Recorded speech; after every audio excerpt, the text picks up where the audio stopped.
ada mesej yang sama yang menyatakan bahawa buku Al-Ibanah an Usul Diyanah yang ditulis oleh Abu Hasan Al-Asy'ari, Al-Imam Abu Hasan Al-Asy'ari, pendukung ataupun pengasas kepada mazhab Al-Asy'ariyah, ini adalah buku yang palsu kata mereka.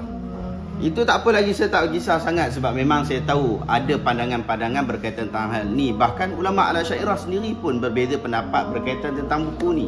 Ada sebahagian ulama Al-Asy'ariyah yang kata ini bukan buku Al-Imam Abu Hasan Al-Asy'ari, menafikan secara langsung. Ada sebahagian kata dia bukan menafikan buku ini, tetapi kata buku Ibanah memang ada, tetapi buku ini banyak penyelewengan, kata mereka.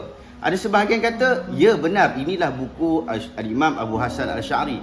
Ini satu polemik yang tidak akan pernah selesai. Kitab Al-Ibanah itu dipalsukan.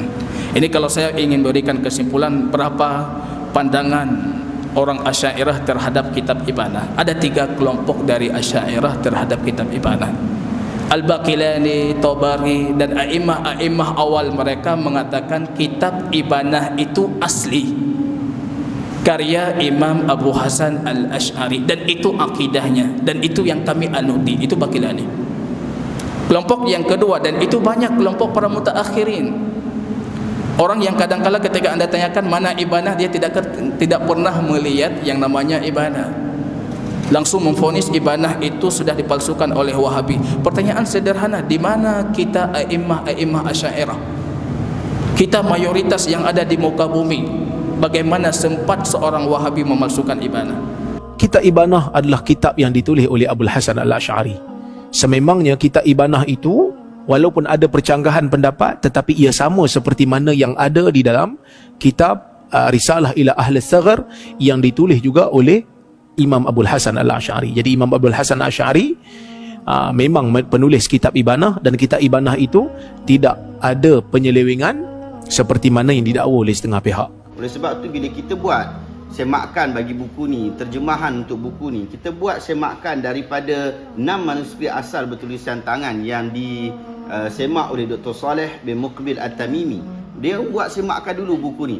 Awak setuju tak setuju itu nombor 2. Tak ada masalah pun sebenarnya. Tidak ada satupun dari mereka yang mengatakan Ibnu Taimiyah yang memalsukan, tidak ada. Ibnu Qayyim memalsukan, tidak ada. Siapa Wahabi cerdas yang memalsukan Ibanah? Sehingga ketika anda membaca Al-Ibanah karya Abu Hasan Al-Asy'ari dan membaca kitab-kitab Abu Hasan Al-Asy'ari, anda tidak bisa membedakan. Polanya sama, jenis bahasanya sama. Siapa Wahabi yang secerdas itu? Penukilannya sama dalam kitab-kitab Abu Hasan Al-Asy'ari yang lain.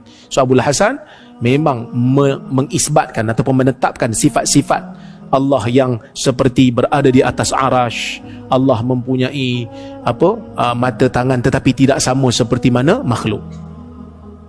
Meninggalkan seperti mana yang disebutkan dalam Quran dan Sunnah, tanpa membagaimanakan, tanpa membayangkan, tanpa menyamakan dengan makhluk.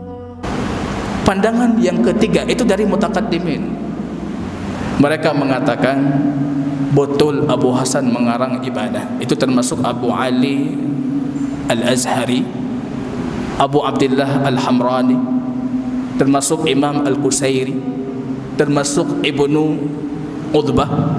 Mereka mengatakan betul Abu Hasan mengarang Al-Ibanah. Tapi ketika beliau mengarang Al-Ibanah, rupanya para ahlul hadis itu mayoritas dalam masyarakat. Beliau khawatir tidak akan diterima oleh masyarakat dan akan terdolimi, maka beliau mengarang Ibanah tawakkian supaya beliau selamat dari para ahlul hadis. Ini pandangan yang ketiga a'imah Asy'ariyah. Dari imam-imam Asy'ariyah itu pandangan mereka. Ibanah betul karya Imam Abu Hasan, tapi karyanya bukan tulus. Ini beliau karang supaya tidak muncul polemik dalam masyarakat. Ini yang sebenarnya jawaban untuk pertanyaan ini. Ini jawaban untuk pertanyaan. Kalau Abu Hasan betul-betul mengarang Al-Ibanah, yang perlu kita diskusikan cuma beliau mengarangnya karena takut atau mengarangnya dalam kondisi tulus. Kalau anda yang menjadikan Abu Hasan sebagai orang nomor 1 dalam akidah anda, rujukan referensi nomor 1 dalam akidah anda, bagaimana anda mengatakan imam anda itu seorang penakut dan tidak mau mempertahankan akidah yang benar? Sebutkan imam muktabar seperti Nawawi dan Ibn Hajar masih Asy'ariyah. Dia tuan-tuan, Asy'ariyah ke Maturidiyah ke Hanabilah ke Salafi, ni Hanabilah lah. dia perbezaan dia berbeza dalam isu furu', dalam isu menetapkan sifat-sifat fi'liyah, sifat-sifat orang kata apa, sifat af'al.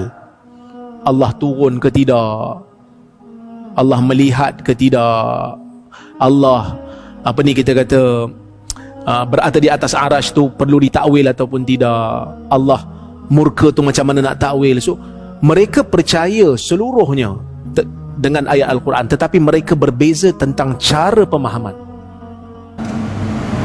Ini sebenarnya jawapan, dan itu yang paling musif.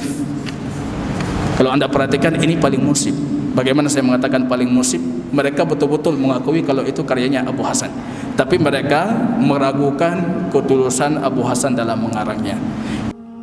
Sebab tu kalau tanya saya, ketiga-tiga aliran ini, Asy'ariyah, Maturidiyah, Hanabilah ataupun Salafiyah, kesemuanya adalah ahli sunnah.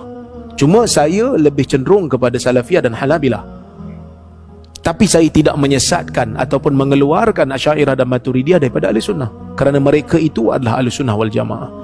Jadi kalau kita berhadapan dengan imam-imam seperti Ibnu Hajar, seperti Imam Nawawi, kita mengatakan mereka ahli sunnah. Cuma ada tak pandangan-pandangan yang kita tak setuju? Ya, kita ada benda yang kita tak setuju dengan mereka. Ustaz, hebat sangat kita tak setuju dengan Imam Nawawi. Bila kita tak setuju dengan Imam Nawawi, bukan kita buat pendapat sendiri, kita setuju dengan imam-imam yang lain pula. Kan? Ada imam-imam yang lain yang kita ikut dalam masalah tertentu. Jadi sebab itu dalam masalah akidah yang furu' ni tuan-tuan, selagi mana dalam daerah furu' akidah, kita berlapang dada dan kita kata, saya pilih mazhab ini, saya pilih aliran ini, tapi saya tak keluarkan mana-mana Asy'ariyah daripada dan Maturidiyah daripada kerangka ahli sunnah wal jamaah yang luas. Ini polemik. Kalau anda menjadikan akidah anda kembalikan kepada Abu Hasan, polemik ini tidak akan pernah berakhir. Tapi kalau anda menjadikan akidah anda akidah Islam, anda kembalikan kepada Al-Quran dan Sunnah, kita tidak penting siapa yang berikut di belakangnya, siapa yang memahami akidah ini, siapa imam di atasnya, itu tidak penting. Karena yang paling penting kita berakidah sesuai dengan apa Allah tuturkan dalam Al-Quran dan apa yang disebutkan oleh Rasul sallallahu alaihi wasallam.